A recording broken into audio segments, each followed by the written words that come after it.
People are losing it over the Game Awards. Losing their minds over the Game Awards. I mean, I feel like this sort of thing happens just about every single year. I mean, it's everybody's favorite hobby, right? It's what people do at awards. Games, and when they don't get nominated or recognized, you start to ask some questions. And to be honest with you, over the last couple of years, the way that things have been going, I think people are asking questions for all the right reasons. I want to say this first. I am so happy that I was wrong in my assumption that Black Myth Wukong was going to get pushed out of the Game Awards, especially with how that game was treated up to its launch and then thereafter. It's actually funny. I saw a bunch of people go back to my video from a couple weeks ago talking about that very issue and trying to rub my face in the fact that I was wrong and that it got nominated. I'm just sitting here like, yeah, no, that's good. I'm happy that happened, especially after everything that game went through. People only care about being right on the internet. They don't care about anything. Most people only care about being right on the internet. And I looked at myself in the mirror and I questioned everything about myself. Who is this lie? Who is this shell of a man? You don't even belong on YouTube. How dare you say your opinions on the internet, you fool! I'm so sorry. Now I'm getting a Game Award. But that doesn't mean that this year's award show isn't without controversy. There's actually plenty of it. I was rocking a GOT shirt. A roguelike slip its way right into the Game of the Year category, but we're seeing a DLC and also even some underhanded or seemingly underhanded changes to the voting process before the nominees went up. Now, one of the things that I've actually seen quite a lot of recently is people asking, why are you even upset in the first place? Who cares about these awards? They're meaningless. It's nothing but a show of vanity more than anything else. But I'm here to tell you that they mean a little bit more than that. Many people dismiss the Game Awards as a shallow vanity showcase, a glitzy night where the industry insiders pat each other on the back and there's little substance that comes from it. But this perspective overlooks the tangible benefits that ripple through the industry, particularly for the developers who win and the players. I would agree with that part, actually. Much more so than the Grammys. I'm basically like anti-award ceremonies overall. I've seen too much from the other side. When I worked at Monster and we had companies, big award shows, not this one, but other big award shows, come and look for sponsorships from Monster, and you see how commercialized everything is and all the packages that are available for all of the brands, how much money, and the whole thing is just, they're companies that exist purely to make money, and they care very little about the integrity of their awards, the ones I interacted with anyway.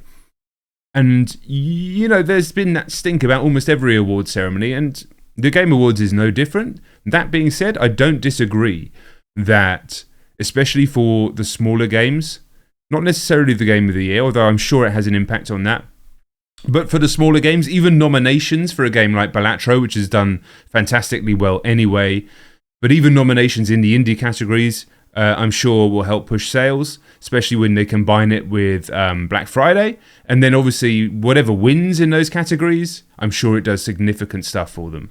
The Game of the Year award in particular serves as more than just a shiny badge. It's a moment of recognition that often carries significant financial and cultural weight. For developers, winning Game of the Year can be transformative. It's not just a morale booster for the team, it's a marketing gold mine. A game that wins the award can see a surge in sales, especially with the Game Awards coming just before the holidays.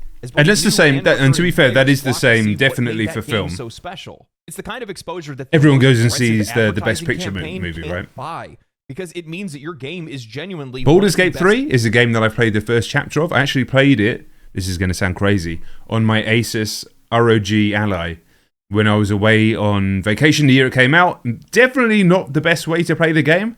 But I was actually blown away by it, and considering that it's not the type of game that I would ever normally play, I was kind of instantly captivated by it and really enjoyed the whole first chapter. And then I got stuck on the combat in the second chapter, and then I never went back to it. But I do plan maybe to do it properly on PC, but I do think I will need to upgrade my PC to do that. Anyway, continue. Best of the year, if not the best of the year. Beyond the immediate revenue, it often cements the developer's reputation, making it easier for them to secure funding or creative freedom for future projects. That recognition becomes a signal to investors and Crystal publishers Ding is a that the badass studio name, is by the capable way. of delivering on excellence. giving them the leverage they might not have had otherwise. While a lot of sales can turn a lot of Is heads, this the fucking continued Baldur's Gate 10? I've never player actually seen it. engagement and media I've just representation spoiled can it for sometimes myself. push these games even further beyond. Just using Baldur's Gate 3 as an example, while it soared at the start, smashing sales records for the company, it was ultimately recognized as the ultimate game of the year, earning the award on every professional stage across the entire Agreed, but it was doing crazy numbers before any of this. Crazy numbers. Industry, totaling 7 different Game of the Year wins. As a result, the game stayed in the news circuit, keeping invested players engaged in discussion outside of the game and helping it to reach the ears and eyes of more players around the world. Hell, Wow, it's still talked about 875k and referenced peak? even a year later. Well, this is a testament to the excellence That guy of the looks a game bit like itself. Sting. Baldur's Gate 3 is genuinely one of the best games in the last decade, if not one of the best games of all time. There are quite a few people that are out there that keep seeing this game talked about, keep seeing it win, and say, fine, okay, I'll try it. Now, players also reap the benefits, perhaps not in the most obvious ways, but a Game of the Year win sets a bar for quality that other studios want to strive to meet. It tells This the game winning industry Game of the this is Year, what like I said, I've only done the first chapter, but the quality is outrageous. The writing is magnificent. The volume of choice available and the depth and severity of those choices, superb. So this game, winning Game of the Year, as it did, and doing as well as it did, is very good, I think, actually, for development. You're winning me over here. And then the same can be said for Elden Ring as well. resonated the most with an audience and critics alike, and developers take note of it. The success of games like Baldur's Gate 3, The Last of Us, Elden Ring, Breath of the Wild, all of these inspire trends in storytelling, world building, and gameplay mechanics that ripple into future titles. This is It well raises argued. expectations and in many cases pushes the industry forward. Even acknowledgement of smaller titles in other categories can give a moment of spotlight, bringing a niche experience to players who may not have discovered it otherwise. I can't tell you guys how many times I found an indie title or a gem that I otherwise hadn't heard of, and it was just because it was nominated in the Game Awards. At its best, the Game Awards we is spoke more about than that, just right? a vanity parade. It's a cultural touchstone for the gaming community, celebrating not only what games are, but what they can be in the end. They drive innovation, give well-earned recognition to creative teams, and expose players to games that they otherwise may have overlooked. So while the event is undeniably flashy, its impact is far from superficial. It's a celebration that benefits the entire ecosystem. Now, I'm not saying that the Game Awards create success by any means. It's just that they're giving them a little bit of an extra nudge, that little extra added momentum that's helping them get even more successful than what they were at the very start. And this is especially true for holiday buyers because they walk into stores or maybe they see an ad pop up on social media or on an app or something like that. They see that a game has that Game of the Year sticker and they think that it's a solid buy, a great Christmas gift for somebody. And chances are, more times than not, they're right. I don't know if that's even a thing anymore. People, of course, buy more around the holidays still, but not in the way that they used to. I used to work in retail 20 years ago when games were still box products, and obviously the volume of people coming to the stores buying the games was sort of immeasurable from the months before that. But now, I'd be interested to see data around it because it's definitely going to be an increase. There always is, but the idea of like someone's gran or someone's mum going into the game store and buying games for Christmas for their kids is like, I think that's kind of over, to be honest. Right, that ends up being the case. I know for years my mom almost always would buy me the Game of the Year game because it was the easiest choice for her to make because she didn't really understand the games or the hobby or anything like that. And, you know, as a kid and then even then after, yeah, it worked almost every single time. But How old are the you? thing is that it goes beyond that. It's also just the recognition of being nominated in the first place. You weren't a kid when the Game Awards started, surely. Players, this is a way for us to come across games that we otherwise didn't have any interest in or maybe didn't even see at all. I think one of the best examples of this is Balatro. The game has exploded all of a sudden. Now everybody's talking about it, and for the most part, the vast majority of these folks haven't even heard of it. Yeah, it's And definitely honestly, taken we it should to probably be another thankful level. of that. But with Balatro, that is a game that I heard about a lot when it came out. I actually bought it. I don't really understand poker, so I didn't really understand the game, but too many people say it's good. But actually, there is a whole like significant community of content creators that are doing well just focusing on that game. Like people getting 100, 150k views per video about that game before it was ever nominated. So I agree that it's shot it to another level, But again, that's another one that was doing very well before this. Balatro is life. I actually don't wish I could get that time back. Is that Luke from forever ago that I've known for like 20 years? Sometimes I hear the music in my sleep. That's the power of these awards. That's what they can do for these companies. It's also what they can do for the players. Not only is it setting an example for games that we want in the future, and it's exposing players to games that we otherwise would have overlooked, but it's my man, good to see you. A lot of these studios deserve for the hard work that they put in delivering something that we actually wanted, and I think that's one of the most important part. But let's not kid ourselves. At the end of the day, we love validation. It's one of the reasons why we like social media so much, is because we like seeing the little dots and likes and updates and all that good stuff, and we want to have our opinions validated, and we love to see the game that we love the most. And the scary thing is the people who aren't aware of that or don't believe that they're susceptible to it. I'm fully aware that I'm absolutely susceptible to numbers going up, likes going up, all that sort of stuff. But I think the fact that I am aware of that fallibility about myself means I'm not quite as susceptible to it as some people can be, because I've seen the other side of it and I felt the other side of it when those numbers aren't going up dreadfully. And so I spend a lot of time out there on the battlefield of social media. But other people you just see, they just spend all day arguing about whatever it is, whether it's games, whether it's music, whether it's politics, whatever it is. All day, every day, arguing, and all their feeds is just that, and that's all they do. And then one day they'll die, and that's all they did. They just argued on Twitter for their whole life. That's all they did. And that's terrible. And I'm not even blaming them. They're addicted and they don't know. Game of the year. And, there are a couple surprises this year. Paul Tossi of Forbes wrote up a solid summary in an article titled What Got a Game Awards 2024 Game of the Year nomination and What Didn't. Writing the nominees, Astrobot, the platforming love letter to PlayStation, is one of the best entries in the genre in years, and it's no surprise that it's a celebration of not just the PlayStation IP, but pure video game, immaculate design. Here. I would personally consider this the front runner. Metaphor Refantasio, a stunning new RPG entry from Atlas of Persona fame. This latecomer it's not been my cup of tea, but it looks fucking good.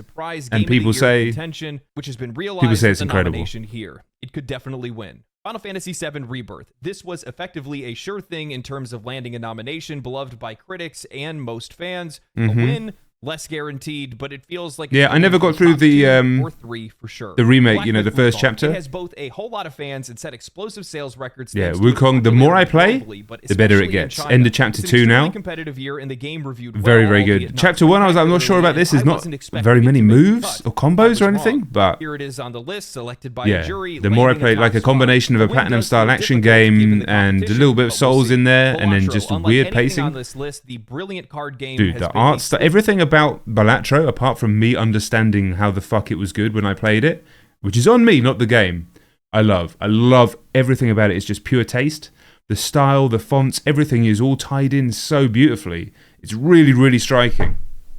Sleeper mega hit all year, and I thought it might slide into a nomination here. You love to see it. Elden Ring Shadow of the Erdtree. This is the controversial one, right? A flurry of drama over the fact that the Game Awards confirmed that yes, DLC or expansions could be nominated for Game of the Year. While the immediate aftermath of this discussion was about a likely nomination or even win for Shadow of the Erdtree, it was still up to the voters whether they considered whether or not they would count it. Enough did, it seems. Could it win right. now? So it was actually a democratic thing? Okay, well then what can you fucking argue about These then? are the games that did not receive nominations. Helldivers 2, an explosively popular game that shattered Now this is the one that I was really surprised at, that Helldivers didn't get the nom, because this is right up there for Game of the Year for me. I didn't realize it was a democratic thing, that they decided through a vote, I guess it's through a panel vote rather than a public vote, right?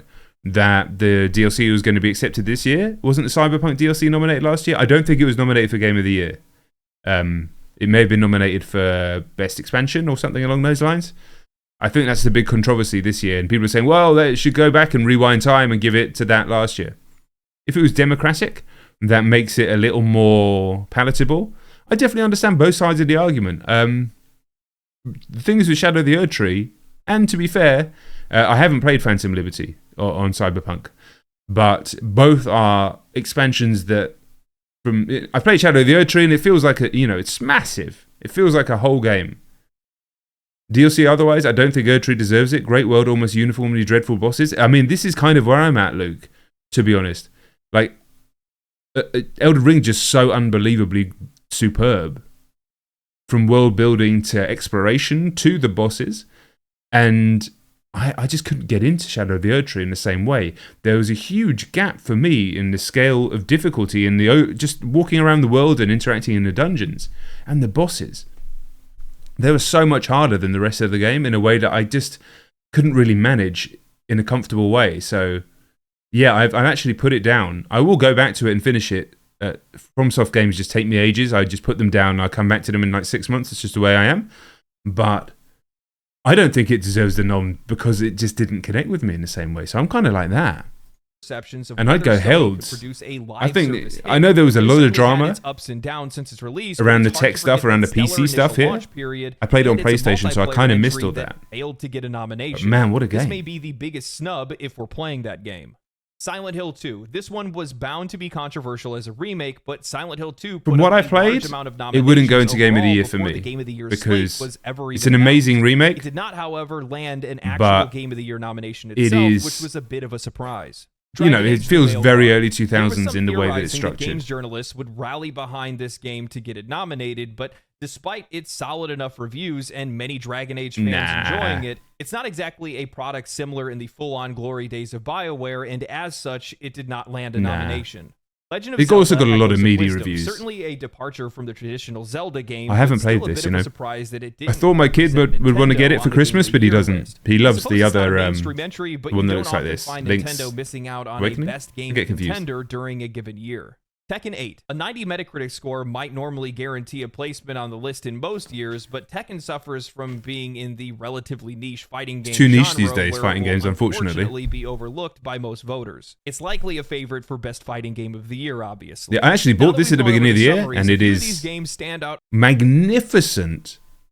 But the days where I'd spend hours and hours playing fighting games, in fact, when we used to work together, Luke and One Play, who's in the chat here, we would play Street Fighter and stuff in the office. And then before that, obviously, when I was growing up, and even in my early 20s, we'd have weekends playing Street Fighter 4 and things, but like those days are over. I'm not good enough to go and handle myself online, and then I've got no one to play with. So that's that.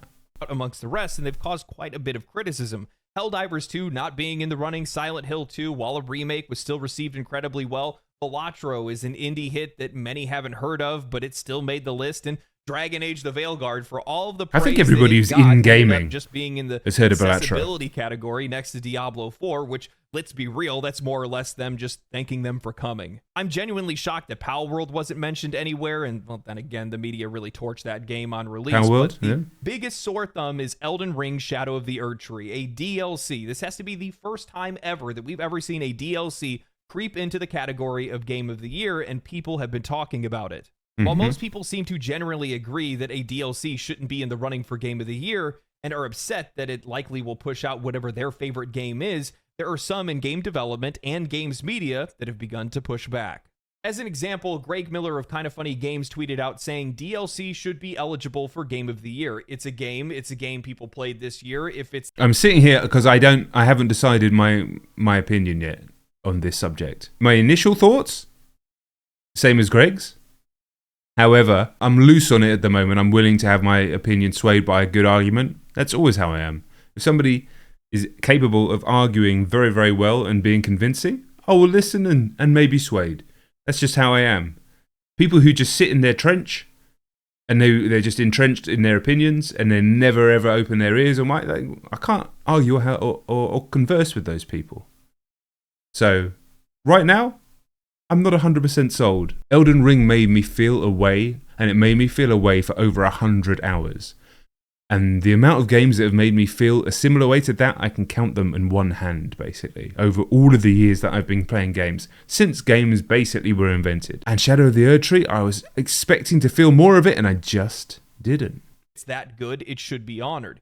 Thomas Mahler of Moon Studios also tweeted out saying, it seems that a few people are upset that the Elden Ring DLC has been nominated for the Game of the Year award at this year's Game Awards. Let me be clear, I'm 100% on board with this decision and told Jeff Keighley the same a few months ago. The I'm going to industry is need to hit the changing and counter moving arguments from because, box yeah, I products am and leaning to sequel it being more all towards right. games that are kept alive. It makes sense to do so. I think that in the future, we're going to see more and more games that are treated as mere platforms that are receiving updates continuously, and we should celebrate those achievements just as much as we are celebrating entirely Well, I think they new do products. celebrate that achievement Now, with best ongoing game. You may be about to speak about that. I think they do celebrate those achievements quite well. And so they would argue, is this not that? But I mean, it's so standalone.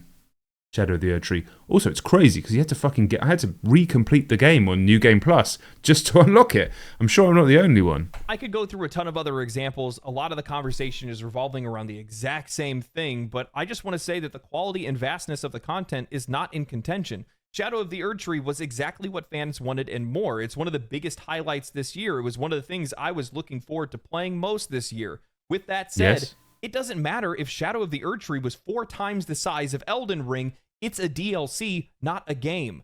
You have to own the base version of Elden Ring to play it. It's not a standalone title, and from my perspective, this sets a bad precedent not only for the Game Awards, but for the industry, especially because now we are just normalizing games, especially single-player games, becoming a continued platform that is recognized for the same achievements as newly minted titles. Developers making brand new games incurring significantly more risk in doing so. I don't think you can necessarily worry too much about that. This sets a precedent for everything changing going forward based on a single use case, when this single use case is a serious outlier. And games have been having expansions forever. And you'd go and buy them separately in a shop, and you would still need the base game to get them to work. I think this is a unique case, but we will see where it goes forward. But I'm not. I don't necessarily co-sign what he's saying here. Successful. DLC is released every single year for an assortment of games. There is no reason that there shouldn't be a category for best DLC, or for the games with the DLC to be included in best ongoing game. Are we supposed to believe that making a DLC is just as challenging as creating a new IP from the ground up? So from my perspective, it actually feels as though Shadow of the Erdtree is more or less a proxy that was put in place. Yeah, but that's not the argument, right? The DLC is less of a risk than creating a new IP, because of course it is. But I mean, sequels, right? Baldur's Gate 3. I mean, I know it's technically very different to the other ones, but that is still technically a sequel. And then sequels are just, they've driven the industry forever. So I think there's a gap there, and there's flawed logic in that argument. Block the nomination of something else entirely. Whether that was Space Marine 2 or Helldivers 2, or maybe even Dragon Age the Veilguard. Space Marine 2 is not good enough to be in Game of the Year. Conspiracy than anything else, but keep in mind, Paul just said there was were some rumblings of games journalists that were trying to push Dragon Age the Veilguard through, regardless of everything else that was going on around that game, and maybe forcing Elden Ring Shadow of the Erdtree into the conversation blocked that game or some other game from being nominated. It's too easy to vote for. It's likely the most widely played game this year by the most people and one of the most well-known names in all of gaming. It would be like if Baldur's Gate 3 released a DLC. It would be the exact same thing, because depends on what the DLC was. It's one of the most talked about games, and everybody has seen it, especially if we're talking about the panelists that they've included in this, and we're going to talk a little bit on that as well. But I've seen a lot of chatter about Balatro specifically. While there's been some people pointing out Shadow of the Erdtree, a lot of it's actually been pointed at Balatro and saying that it doesn't deserve to be on the list. And while I think you could maybe make a case, and I don't even like it. Other indie hits that came out this year, the game deserves its nomination. For the people that are out there that are just thinking that the game is purely poker, I'm sorry. You haven't played the game. You have absolutely no idea what you're talking about. The amount of people that are trying to minimize this game while saying that all the other games are that much more innovative and creative when they're quite literally just copies of other games themselves is ridiculous to me. It is. Yeah, I've not seen any of those arguments myself, but that's dumb. Really obviously, that's just dumb. How the game came to be in the first place. Guys working a part-time job or a full-time job while he, at the exact same time, is working on a game for like 2 years, trying to put this together by himself to make a portfolio so that he can get a job in game development. The game explodes, it blows up. Is that what happened? I didn't know this. This is cool. It sold millions of copies. It really is a innovative, interesting game. Super fun to play. I recommend it to everybody. I made a video on it like 7 months ago. You guys need to go watch that. It was actually really good. But it's one of those games that I definitely think does deserve its spot. With that said, I will say that there is some serious inconsistency with some of these nominations. And I think the reason why is because of how these awards are being conducted. Not only is it some of the changes that they made, to their website, to their rulings, to the games that could be nominated, but it's also the paneling. And I understand why players are upset about a lot of the nominations or how this is being handled, because they don't feel like they're being represented. To be honest with you, with some of the things I've seen people talking about, well, they don't want to see you represented. Ever. In an article from The Gamer titled "The Game Awards Has a Bigger Problem Than Shadow of the Erdtree," the writer Stacey Henley effectively hand-waves the players' questions and criticisms, saying that the rules haven't changed last minute, and these awards... Dude, I wish I liked JRPGs, because this game looks... This game just looks fucking sick. And it's the same with the Persona games, but I just can't get into them. And these awards were always going to be controversial. While at the exact same time, the article only cites itself and refers to itself when using that as proof. Literally every single link on this entire article is just referring to another one of their own articles or another writer from The Gamer. This article is all in response to people taking notice of a few things before the nominations were revealed and some of the changes that were made over on the Game Awards official website. One of the first being that DLCs were now recognized where they hadn't been in the past. Again, something that feels artificial, especially for this occasion specifically, because if not, then we would have seen Cyberpunk's Phantom Liberty nominated last year, but we didn't. Now, along with all this, players also noticed that the voting is calculated with a voting jury taking up a whopping 90% of the vote, while players and fans only this is not unusual. 10%, meaning players are only most awards, Grammys, Oscars, they don't have any public vote. Factor in the event of a tie, and even then, their votes are likely not even a factor. And that's the reason why players are raising questions over the awards, because they feel like they aren't being heard or represented. And in fact, we know that we're not being represented. The panel of judges are from outside outlets that have nothing to do with gaming at all. Looking at some of the outlets in the US, we have Entertainment Weekly, the LA Times, the New York Times, Pride.com, Rolling Stone, The Atlantic, NPR, and Variety. Looking at the UK, we have Discussing Films and all of those outlets have a gaming division though, right? To be fair. What I would say is that there should also be some of the bigger content creators in the YouTube space on the panel as well. Because like if you're just handling the game section of, say, the LA Times, you probably got quite a big readership just because the LA Times naturally has a big readership just by what it is, but you don't have a core viewership, a core audience like someone like SkillUp. MinMax, I know who they are. They did a good job sort of building themselves out of the ashes of Game Informer, but their audience is nowhere near as big as a SkillUp or a Co-Carnage or a Pirate Software or someone like that. So I do think some more of those people should be involved. Maybe they are, but it is a bit legacy media heavy. Pride.com, Rolling Stone, The Atlantic, NPR, and Variety. Looking at the UK, we have Discussing Films and The Mirror. Many of these sites and magazines are nothing more than celebrity gossip and tabloid magazines. Nothing representative of gaming culture, the perspective of players, or representative of the industry.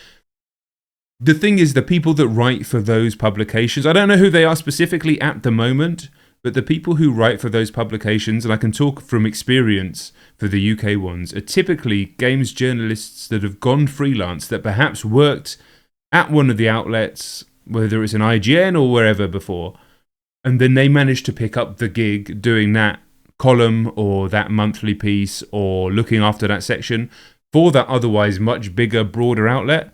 So typically, most of the time, it actually is somebody who's very, very much inside the gaming world, inside the community, inside the culture.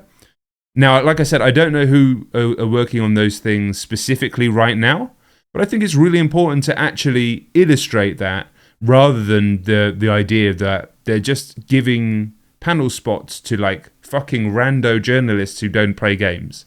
Because I can see how people came to that conclusion if they're told that from this without knowing that other information. I'm using an example of somebody. I mean, I've written for papers, right? Over the years, I've written for Telegraph, I've written for Guardian. Did I write? Maybe some others as well. My memory's so bad. And I would be considered one of those people that worked at an outlet, worked at magazines, went freelance, managed to pick up some of these strange gigs in things that aren't necessarily purely gaming focused. And I know a bunch of other people who've done the same. But that being said, I don't know who they are right now because I've been out of the game for a while. I'll be straight with you guys. This makes no sense to me whatsoever. I know that Jeff Keighley has been pushing for the award show to be more like the Grammys or something like that, upping the ante each year, but this feels like groveling at Hollywood's doorstep more than anything else. Jeff, we're winning. Our industry dwarfs music and television by a country mile. We do not need their approval, and frankly, the last thing that any video game player wants is Hollywood's influence in the gaming industry. Henley chalks up the awards being controversial no matter what because of toxic gamers, hand-waving their concerns, saying maybe it's more controversial this year because of everything that's going on in gaming. Listen, if you live on Twitter all day, every day, and all you do is argue on Twitter, then of course, the people that you argue against and about are going to feel toxic. So there's always going to be drama. The world's always going to be in a state of disaster. Because of course it is. Because you're choosing to interact, and it might not be your choice. You might be addicted and not quite realize it, which is terrible, and hopefully people can realize what's happening. Or you might be part of it where you're earning from doing it, rage baiting on either side of any argument. But everything's going to feel toxic if you spend your life arguing, because there's people who you're arguing against, and they're going to be the toxic ones. Now, that's not saying there's not some scumbags out there spreading a load of shit in all sorts of directions, but of course there are. But if you step away from Twitter, I tell you what, a lot of changes. Shadow of the Erdtree's potential nomination on quality, it's roundly considered an excellent expansion to an excellent video game. The issue is the principle of the thing, and gaming has been short on principle this year.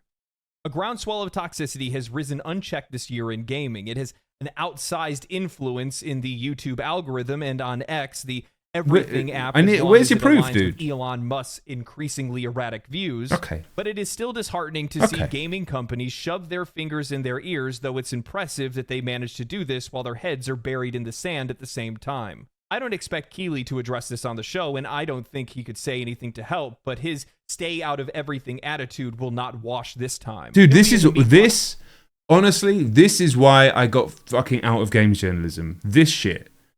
People trying to right the world the whole time. Dude, talk about the fucking games.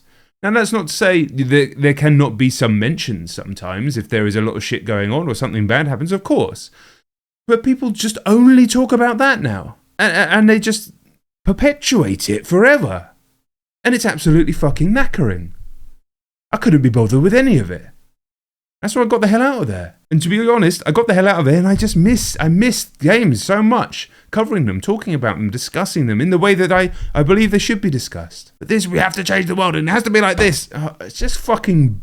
just baby behavior, and it remains honestly. To be seen how a man buoyed by populism and never having a public opinion beyond loving a video game deals with that. Listen, if you're mugging off Keighley, then I'm kind of on board. But Stellar Blade don't sweep the awards, then gamers are going to feel like the entire thing is rigged. And after stating the gaming media versus gamers, like who's going to win that? Like, what about Final Fantasy? What about There's only going to be one winner there. What about Infinite Wealth? What about Dragon's Dogma? What about Balatro? What about 1,000 times Resist? And the reply I see from these apparent fans is always the same. I haven't played most of them. These people don't even have strawmanning what? You're just They're the only people who ever cared about Dutchborn I can't believe this is a fucking article anywhere. Around their heads as if they bested Rob Stark. If this campaign had started a few months earlier, Hogwarts Legacy being snubbed at the Game Awards 2023 would have been huge news. People that like Black Myth Wukong and Stellar Blade are immediately looped into the group of these people, games that only had controversy because it was manufactured by games media, and the players felt that they had to stand up to protect those games that they love and enjoyed. Absolute and they want to make snooze sure fest, all of those this games shit are recognized. Right. So the only solution to players not feeling represented by the industry is to have the industry speak out against those players that you disagree with, to put them in their place. And you're upset that Jeff Keighley doesn't want to get caught in the middle of that and feels like it's not his place to do so. Damn right, isn't his place. The media campaign to get Keighley to say anything about industry layoffs, like that would have any impact outside of virtue signaling over something that you can't control and ultimately don't even understand. Jeff Keighley is a fucking husk that entire existence is just to make this award show and make money. Why would anybody expect him to do anything else. Like, the guy's he's just an empty shell, dude. He puts on a good show. It's what he does. He's managed to put himself as the face of it. Bit egotistical, but there we go. He's managed to make it work. The year that he got absolutely mugged off by Joel McHale through the whole ceremony was hilarious. But he's done it. He's built it. Fair enough. But why would you... I don't expect him to be some bastion of truth. Why? What if Jeff Keighley does that? And takes a stand, the stand that you think that he should take, and then gets all of his sponsors leaving the Game Awards because of some stand that he chooses to take that doesn't coalesce with them, rightly or wrongly. And then that results in all of the people that work for the Game Awards losing their jobs because there's not enough money coming. Like, think about it, dickhead. All of this is coming from, it's because we're already dealing with so many issues where players are not feeling... By the way, I'm not calling Legendary Drops a dickhead here. I'm calling the writer of this article a dickhead. By these gaming outlets. Our perspectives are not shared, and oftentimes it feels like the media's perspective seems adversarial to its own audience. That's why players are speaking out. It's only controversy because you made it controversy. The disparity this in part of metaphor doesn't look appealing at all. The other bits do. Highlights a troubling disconnect between the event and the games that it's supposed to celebrate. When 90% of the vote is controlled by a jury of industry professionals, who a lot of them have nothing to do with gaming at all, it undermines the credibility of the awards. Players see this as yet another example of their voices being sidelined, a reoccurring theme in a relationship between gaming media and its audience. This isn't about players just wanting popular games to win, it's about us feeling like our preferences, priorities, and experiences are dismissed in favor of industry politics or critical preferences that don't align with the average player's perspective. Players invest countless hours into games, dissecting mechanics, narrative depth, and the passion behind the development process. I think what we're seeing right now is a massive contrast in the games industry because of social media, the internet, and gaming's explosive popularity, where gamers are now more educated and engaged with these games than the journalists that are scoring them and the panelists that are awarding them. Players love their games. Of course, they're going to be upset when they see that their favorite game isn't being recognized. But when they see an industry that is constantly pushing back against them, that's including gossip magazines to vote the best game of the year, who are you to say that they're wrong? And I think that's my biggest concern when it comes to all of this. It's that growing divide between games media and the games industry and the players. And I do think there's a huge gap in their panel, like I said earlier, for content creators. This chap himself has been doing hundreds of thousands of views on every single video recently. And people like Ralph, I don't know if he's involved at all, but I'm assuming he's not. It doesn't seem to be listed from Skill Up, and a bunch of others should also be part of that panel, I think. It just keeps getting bigger and bigger. And you're only making it worse when you're adding in NPR and Variety and Rolling Stone and New York Times and LA Times. What do they have to do with video games? Let's be real. The vast majority of these outside outlets are likely going to vote based on popularity, whether or not they've heard of the game or not, because they likely haven't even played them in the first place. And what does that serve to do? Does that share the perspective of the players? No, I don't think that it does at all. So, of course, players are going to push back against it. Of course, players are going to feel like it's somewhat unfair, because in truth, it is unfair. And I think it's really important that these games are represented the way that they should be, because there are some really tangible benefits to being nominated, to being awarded. And, you know, from a player's perspective, you know, if I see Elden Ring Shadow of the Erdtree win Game of the Year, am I going to be happy? Sure, I really liked it. It was really good, but I also don't think that that sends the best message to the industry. What are we teaching them? What are we telling them? Are we going to be optimistic about it and say they're going to go, oh, we just need to make really good DLC? Or are they going to say, you know, hey, our single player games, why do we need to make sequels to any of these? Why should we bother making new IPs? Maybe instead what we should do is just continue to add on to the games that we already have. Which and then people won't buy them when they're shit. And then we'll be in the situation that we're in anyway, where Western game development is in the shit because people have been making terrible decisions for ages. I don't think this holds enough weight to really change everything there. I may be wrong. It's difficult. I think I'm coming down on the side of, I think it's fine. In this specific case, it of course sets a precedent for the future. It is of course slightly unfortunate timing because there was another significant expansion last year which wasn't able to be nominated for Game of the Year. Fine. But we will see what this leads to. If Elden Ring Shadow of the Erdtree wins, I'd imagine there will be a bit of drama. I don't think it should anyway. I'm Astrobot. I'm Team Astro all day. all day. So yeah, I'm just gonna fucking shout for the shout from the rooftops for Astrobot. Maybe now but saying that, as amazing as Astrobot is, they do repurpose a lot of the bosses from the VR version. And the reason I know that is because my younger son watched a playthrough of the VR version on YouTube, and he told me. Now I'm taking a 9-year-old's. So, I mean, I hate to be a doomer about it. I'm taking a 9-year-old's opinion here, but he's right. Cases, they don't really like to make the right choices in those kind of things, and a lot of it is money motivated. And let's be real, if you get Game of the Year, it does earn you some money. I can't tell you guys how many times I had friends that reached out to me because they kept seeing Baldur's Gate 3 getting mentioned, whether they were winning another award, whether players were talking about an award or something like that. And these folks that, never played a turn-based game before finally gave the game a shot because they just kept hearing about it. So at one point in time, it all has to be true, and I got to give the game a shot, and that's how it works for some of these games. That's not saying that these awards make successful games, like I said earlier, but it does really give them an extra boost that keeps them in the spotlight, gives them a little bit of extra money, and, those games deserve it when they actually deserve it. So, I don't know. I don't really know what, the solution to something like this is either, because, I don't really see the Game Awards somehow getting closer to the perspective of the players. I mean, this whole, 90 versus 10% thing is just, crazy to me. Why do you even have us vote if that's the case? Because 9 to 10 is dumb. Just do 100. You get a 10% vote. That is almost like it's actually worse. Thinking about it, it's way worse than it just being 100%. You get a morsel that is going to be completely inconsequential to any result. It's you get to vote, but it means fuck all. You lot down there, you can join in. But it means fuck all. So stay in your place. Yeah, it's way worse. Just do 100. And then go, we're here doing this, come and watch. Like the Oscars do. And then they fill every row with film stars. We know the regular people, we're not involved. We're just going to watch it. We don't get to choose. We choose with our money. When we go and pick the movies or the games. That's hilarious though. 10%?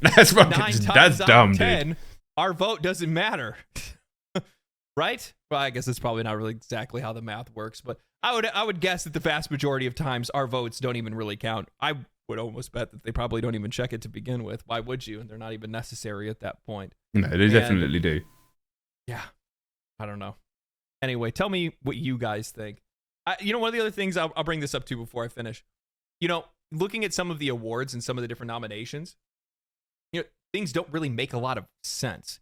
Because looking at ongoing games as an example, how is Diablo 4 voted for best ongoing game, but we're not seeing Warframe as an example, or Path of Exile? Yeah, that's wild. When those games are not only more popular, but more successful and also more liked by their communities. I mean, Path I didn't of Exile realize is an example. Warframe. I'll check the full noms continuing to support in a second. The base game while they're making a new game, and then plan to still support both equally in the future. How are you not showing some love, appreciation, and shining a spotlight on that, especially for crazy hand the kind of movements value just that there, it brother. brings to the players, the kind of appreciation it shows to the players? I saw Asmongold recently brought up another Crab's Treasure for games of impact because of how well it does, environmentalism and things like that. Metaphor would be another really good example of a game that could make it into games of impact. It's one of the very few games in the last few years that I've seen be able to cover a topic like diversity in the right way. Anyway, listen. The Game Awards are shit, though, right? We know that. You said it at the beginning. They are shit, but I'm going to watch them. If you guys did, share the video with your There'll always be some drama and some good announcements. They're so shit that they actually are just an advert for other stuff. What you guys think about the Game Award nominations? Did your favorite game make it up there? What game should have been up there? What game shouldn't have been up there? If you say Balatro, you're banned. Yeah, decent video. If you're not subbed to him, it's good. It's good content creator. Here are the nominees for the Game Awards 2024. For best I guess these are my predictions as well. Destiny 2, Diablo 4, Okay. Final Fantasy 14, Fortnite, and Helldivers 2. Oh, so Helldivers 2 got in there. I'm going to slow it down to 1.25 because it's going too fast. I'll pick Helldivers 2. Your best performance nominees are Brianna White for Final Fantasy VII Rebirth. Oh, I have no idea. Hannah Tell for Life is Strange Double Exposure. Haven't played it. Umberly Gonzalez for Star Wars Outlaws. Haven't Luke played Roberts, Silent Hill 2. I guess you were the main dude. Jurgens, Senua Saga, Hellblade 2. For the She'll best probably mobile win because game, they the fully nominees motion are capture her face, right? AFK Journey, Balatro, Pokemon Trading Card Well, Game they're rushing Pocket, through this one. Wuthering Waves, and Zenless Zone Zero. Balatro, The right? nominees for best art direction guess. are Astrobot, Black Myth Wukong, Elden Ring Shadow of the Erdtree, Metaphor ReFantazio, It's just and Neva. never. I actually want to play that game. Interesting one, that. Best art direction out of those? I mean, I could see Metaphor winning that. For best score in music, this year's nominees are Okay. Astrobot, Final Astrobot's Fantasy banging. VII Rebirth, Metaphor ReFantazio. I mean, it's just the same thing over and Silent over and Hill over 2, again. And Oh, yeah, let's stick on the Silent Hill 2 score and fucking... I was going to say something that'll get me banned. Let's not do that. Stellar Blade. In the category of best audio design, these games are nominated. Astrobot, Astrobot's audio design is incredible. Duty Black Black Ops Ops 6. I didn't have, Final like... Fantasy Call of Duty, you have to pay for extra audio? VII Rebirth, Senua's Saga, Hellblade 2. and Not for me. I mean, I hate the way the voices talk in your thing. I know it's like a stylistic thing. I just hate it. Silent Hill 2. Best adaptation recognizes Zenless excellence in is sick. authentically creating shows, movies, and other creative endeavors based on video game worlds. Here are this year's nominees for best adaptation: Arcane, Fallout, Ooh. Knuckles, Knuckles. Like a Dragon Yakuza, and Crazy Tomb now. Raider: The Legend of Lara Croft. It's crazy now how many adaptations that we get. I mean, I'm from the era where nobody even really spoke about games outside of real nerd circles, pre-internet, you know? And even then, we just used to yearn for there to be some sort of adaptation to be taken seriously, whether it was a movie, whether it was a TV show, whether it was even a book or a graphic novel. We had the Super Mario Brothers movie, the original one, not the new one, with Bob Hoskins. You know, you had the weird Mario Bros cartoon, the weird Zelda cartoon. But now you're getting like genuinely, whether it's Last of Us, whether it's Fallout, whether it's Arcane. I haven't watched the Yakuza one. The Tomb Raider one looked really weird, so I didn't watch that. Also, I don't care. But still, what a mad time. What a mad time. Final Fantasy VII Rebirth, Like a Dragon Infinite Wealth, Okay, I Metaphor haven't played this, haven't ReFantazio, played that. Senua's Saga, Hellblade Haven't played 2, that. Terrible, and I can't read it. Silent Hill 2. Well, I'll give it Silent Hill 2 because it's the only one that I've played. Games for Impact celebrates thought-provoking games with a profound Fallout was a social meaning or fantastic message. show. Here are this Yeah. year's nominees: Closer the Distance, Indica, Neva, Life is Strange Double Exposure, Senua's Saga Hellblade 2, and Tales of Kenzera Zao. Bro, I have no idea what Games for Impact means. But I did play Tales of Kenzera Zao, and it was cool up until the point where I was like, this is just not very well designed, and I stopped playing it. Nominees for Best Community Support are Baldur's Gate 3, Final Fantasy 14, This community Fortnite, support? Helldivers 2, and No Man's Sky. It's not going to be Helldivers 2, is it? Given all In the shit that category happened of there. Best Multiplayer, the nominees are Call of Duty Black Ops 6, It's banging this year. It is banging this year. Loving it. Helldivers 2, Oh, Super Mario Party Jamboree, wow, good luck. Tekken 8, and Warhammer 40,000. Oh, I didn't play the multiplayer. I only played the single player. Space Marine 2. Best Independent Game celebrates games with a high degree of risk tolerance. What's the difference between community support and best ongoing game? I don't know what community support means, to be honest. It's like customer service? I don't know. Traditional Publisher system. The nominees are Best indie. Animal Well, Okay, Animal Well, Balatro. Well, this is going to be interesting because when something smaller is also nominated in the main event, he almost kind of has to win the smaller categories, but at the same time, not necessarily. Lorelei and the Laser Lorelei and the Laser Eyes I've tried, but I'm too stupid for. Eyes, Neva, and Never I want to UFO play, and UFO 50 I need to play, really. next is Best Debut Indie Game, which recognizes a development team that hasn't won a game award before. In fact, these teams published their first game in 2024. Okay. The nominees are Animal Well, Balatro, Manor Lords, Pacific Don't know Drive, Manor Lords. and Pacific Drive I didn't get on with, Plucky Squire. and the Plucky For Squire. Best VR AR game, People told me it nominees wasn't as are good as it looked. I didn't play Arizona it. Sunshine Remake, Asgard's Wrath 2, Batman Arkham Shadow, Metal Hellsinger VR, I can't answer and these. Metro Awakening. For Content Creator of the Year, the nominees are Queso, Ilawan, Techno Gamers, Typical Gamer, and Usada Pecora. I literally don't know who any of those people are. Which, I mean, the age that I am, I shouldn't know who a lot of content creators are because nobody else my age knows who any of them are. Saying that, Luke will. But, you know, most regular ass people that are on the school run don't know who anybody is. But at the same time, I don't know who any of those people are. I think I've heard the name Queso. But Skill Up, clearly, is the best gaming content creator. Part of the Game Awards is looking forward to what's next. And yes, we'll have lots of games to announce on December 12th. But what's the most anticipated upcoming game? Here are the nominees based on currently announced titles. Death Stranding 2. I get it, Jeff. You got to get Hids. You got to get Koji's game in there. I get it. On the Beach. Nobody's Ghost of excited for GOTY. that game. Grand Theft Auto 6. Clearly. Metroid Prime 4 Beyond. And Monster Hunter Wilds. I mean, The best some bangers in there, but it's action GTA 6. nominees are Astrobot, Prince of Persia: The Lost Crown, Heard it's good. Silent Hill 2, Star Wars Terrifying. Outlaws, and Heard it's bad. The Legend of Zelda: Echoes of Wisdom. Astrobot all For day. best role-playing, the jury selected Dragon's Dogma 2, Elden Didn't get Ring: on with it. Shadow of the Erdtree, Final Fantasy VII Rebirth, Didn't Like play a it. Dragon: Infinite Wealth, Who and plays that, an RPG? Oh, I guess it's the turn-based one, right? Interesting one, that. I don't know who's going to win that. Nominees Because you got turn-based, you got non-turn-based. are They are Dragon Ball RPGs. Sparking Zero, Grand Blue Fantasy vs. Rising, Marvel vs. Capcom Fighting Collection Arcade Classics, Multiversus, and Tekken 8. The nominees for Best Action are Black Myth Wukong, Call of Duty Black Ops 6, Helldivers 2, Strange that they're in the same category. I mean, can we not separate those as genres? Third-person co-op shooter, first-person shooter, and then two more classic action games. Stellar Blade, and Warhammer 40,000 Space And then the Marine third-person Team shooter. 2. I mean, yeah, they are all action games, I guess. Oosh. Difficult one to pick. I haven't played Stellar Blade. I wouldn't pick Space Marine. COD, I mean, I really like COD single player and the multiplayer. And I'm only halfway through Black Myth, but Black Myth is unusual in a way that I really admire, and the boss fights are really cool. And it's getting better and better the more I play it, so I'm going to go Black Myth on that one.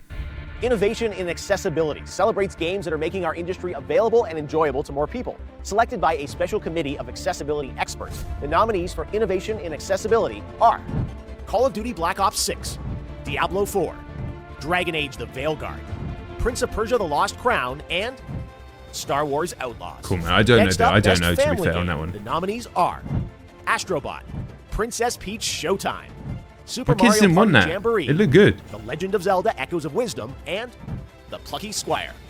The best It's sim Astrobot. strategy Easy. nominees We did are Lies and Levs, me and the Age of Mythology, kids. Absolutely glorious. Glorious times. And we still haven't 100%ed it. We need to put it back on, actually. Best sim strategy game. Retold, I don't Frost fucking know. Park 2, I'm too dumb. Tsugami: Path of the Goddess, Manor Lords, and I'm too dumb. Unicorn Overlord. This year, these titles are nominated for Best Sports Racing, F1 24, EA Sports FC 25, Fuck no. NBA 2K25, Top Spin 2K25, and WWE 2K24. Whatever, as long as it's not All right, FIFA let's this take a year, look at because our it is three shocking. esports categories, starting with Best Esports Game. The nominees are Rocket League. Counter-Strike 2, Rocket Dota League. 2, League Rocket of League. Legends, Mobile Rocket Legends, League. Bang Bang, and Rocket Valorant. League? Oh, fuck The off. nominees for Best Esports Athlete are 3-3, Alexi B, Juvie, Faker, Zywoo, and Kong Kong. And I for the don't Best know. I'm Esports sorry. team, our Special Esports Committee nominated these teams: Billy Gaming, League of Legends; Gen G, League of Legends; Navi, Counter-Strike; T1, League of Legends; and Team Liquid, Dota 2. All right, it's time for our final two categories. For Best Game Direction, which recognizes Topspin did come back, outstanding yeah. creative vision and Yeah, it's innovation like in game direction full and price. design. Nominees Full price are tennis, man. Astrobot, Balatro, Best game direction. Black What does Myth that mean? What does that mean? I don't know what that Elden means. Ring: Shadow of the Erdtree, Final Fantasy VII I understand games have directors, but I don't know what best game direction means because it's a bit too spurious. So, like, there's no definition for that. Rebirth, and I'm actually going to give it Kentucky. Balatro because And finally, our global TGA jury, of which I am not a member, has selected the following 6 games as nominees for Game of the Year at the Game Awards 2024. it would be quite The funny if Game of Balatro wins just to fucking eat everyone's lunch and walk out of there like McGregor. the Year nominees are The game of the year, I mean. Astrobot from Team Asobi, Listen, I'm Team Astrobot Balatro always. from Local Thunk, I want that for the memes. Kong by Game Science. I don't think it's good enough, Elden but Ring, it's Shadow cool. of the Erdtree by I don't think From it's good enough, Software. but it's Final Elden Fantasy Ring, VII and I haven't Remake played from it, so I Square can't Enix. comment. And Metaphor And once again, I haven't Refantasia, played it, so I can't Studio comment. Zero. Team Astrobot There all you have day, it. Those are your but nominees for Balatro Game for the of memes. Year. And yes, that means you'll hear the Game Awards Orchestra, conducted by Lauren Bell, play their themes live on this very stage on December 12th. But before then, you should head to thegameawards.com to help select the winners by casting your ballot in all caps. Shut up, Jeff.